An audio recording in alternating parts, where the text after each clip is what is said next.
Latvijas valstī 18. novembrī paliek 107 gadi. Svētki ir neapaļi, svētki ir nozīmīgi, un es daudziem Latvijai būtiskiem cilvēkiem gribu uzdot jautājumu, kas viņiem ir Latvijas valsts.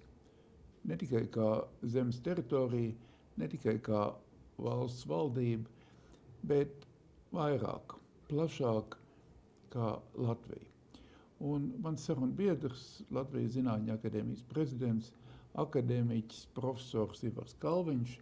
Sveiks, Ivar! Un es tev gribu pajautāt, kāda ir Latvija no zinātnes skatu punkta un uz kurien mums jāiet? Manuprāt, Latvija ir zeme ar neizmantotām, bet ļoti lielām iespējām, jo mums ir gudri cilvēki, mums ir mērens klimats, mums īstenībā nav arī lielu nelaimju. Karš, paldies Dievam, pie mums vēl joprojām nav. Tas nozīmē, ka mums ir visas iespējas kļūt par laimīgu, pārtikušu, izglītotu, inteliģentu, iekļaujošu sabiedrību un zemi, valsti, kurā visi cilvēki vairāk vai mazāk ir apmierināti, var teikt, ir lepni uz savu valsti. Daudz kas no tā, ko mēs vēlētos, jau ir, jo neviens nevar noliegt, ka tas, kas šobrīd mums ir pieejams, labklājības ziņā un tā tālāk, nebija iespējams līdz 91. gadam, un daudz par to vispār nebija sapņojuši pat. Bet, pie labi jau ātri pierod. Un gribas, lai mēs ne tikai dzīvotu šodien, vairāk vai mazāk labi, bet lai tā mūsu dzīvošana labklājībā turpinātos un mūsu sabiedrība kļūtu arvien laimīgāka arī nākotnē. Bet tam ir nepieciešami daži priekšnosacījumi. Pirmais ir jebkurš progress tādā valstī, kurā ir maza ekonomika un kur nav lielu dabas bagātību, tur naftas vai reto redzemju minerālu izeivielas vai gāze vai kaut kas tam līdzīgs, ko var pārdot vienkārši tāpēc, ka tas tur ir. Mums tādas iespējas nav un nekad arī nebūs. Tas nozīmē, ka vienīgais potenciāls, uz kuru mēs varam balstīt savas valsts izaugsmi, ir mūsu cilvēki. Tātad viņiem ir jābūt gudriem, jābūt spējīgiem sekot pasaules progresa attīstībai un ne tikai sekot, bet atrasties šī progresa virzītāja pirmajās rindās. Un tas nav iespējams bez ļoti augsta līmeņa izglītības un attiecīgi zinātnes, pētniecības un inovācijas. Mums parasti lieto tāda termina kā pētniecība un attīstība. Tas ir neprecīzs tulkojums no angļu valodas, ir pētniecība un izstrādnes. Tas nozīmē, ka nevis kaut ko attīstīt, nopērkot kaut ko gatavu, bet izstrādāt kaut ko derīgu, vajadzīgu nākotnē. Un tam ir vajadzīgas pavisam citas lietas. Tam nepietiek ar tirdzniecību un veiklību iegūt savu vēlamo izstrādājumu par zemāko cenu. Tur ir jābūt spējīgiem pašiem piedalīties šajā tirgū, jo, diemžēl, tā mūsu labklājība, kuru mēs šobrīd baudām, viņi jau balstās parādos. Mūsu valsts ir sataisījusi pietiekoši daudz parādus, un arī iedzīvotāji, katrs konkrēti, varbūt ne visi, bet liela daļa, ir aizņēmušies diezgan lielas naudas summas. Tas nozīmē, ka tās ir jāatpelna. Kā var atpelnīt, ja nevar pārdot ne naftu, ne gāzi?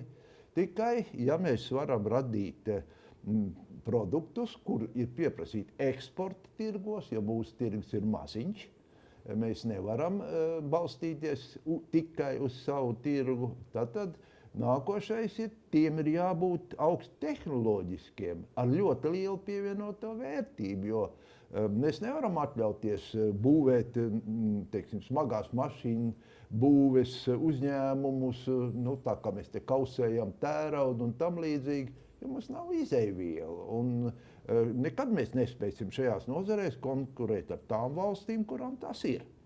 Tātad vienīgais, ar ko mēs varam konkurēt, tas ir ar prātu. Nu, un tāpēc mana vēlme, protams, un visi zinātnieku vēlme un norādes un lūgumi vienmēr ir balstīti uz to, ka ieguldīsim kā pirmajā prioritātē cilvēkos.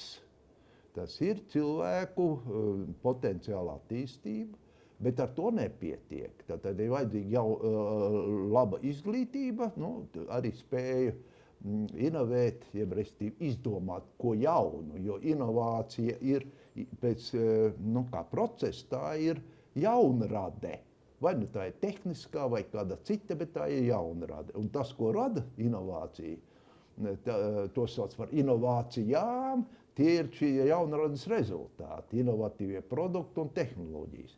Nu, lūk, bet lai tos radītu, mums ir jābūt kaut kam tādam, kas ir līdzīgs ASV Silīcija ielējai. Jo nevar radīt jaunu tehnoloģiju vai jaunu produktu, un galvenais, nevar viņu novest tirgū ražošanā. Tāpēc, ka jebkurš uzņēmējs gribēs redzēt nevis ideju uz papīra, kur skaisti tur kaut kādi uzņēmējiem vidējiem nesaprotami matemātiski simboli un vēl kas tur vienādojumi, kas pamato, ka tas viss būs un strādās. Viņš grib redzēt metālā vai kādā citā materiālā to, par ko iet runa. Tā tad ir vajadzīgs pavisam cita tipa infrastruktūra, kuras Latvijā nav.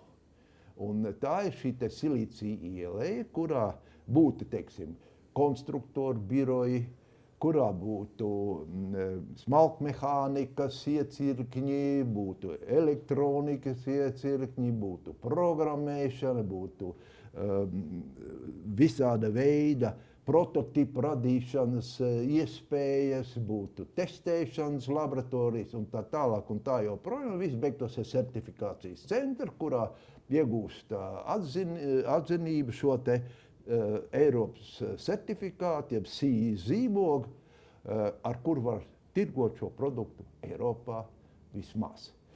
Viens jautājums tev, kā iet Lietuvā un Igaunijā ar šādu centru izveidi, inovāciju centru, un kāpēc viņi mums ir nedaudz priekšā? Tāpēc, ka viņi sāka pareizi. Tā Igaunijā un Lietuvā. Lietuvā ir 4 zinātnes un tehnoloģija ielejas, jeb Silīcija ielejas, kā es viņu saucu. Igaunijā ir 2, Latvijā nav nevienas. Un arī neplānojās tādu veidot. Teiksim, par lietuviešiem, kas tagad izraujās priekšgalā visos līmeņos arī Baltijā, apsēdot arī Igauniju, viņi darīja savādāk.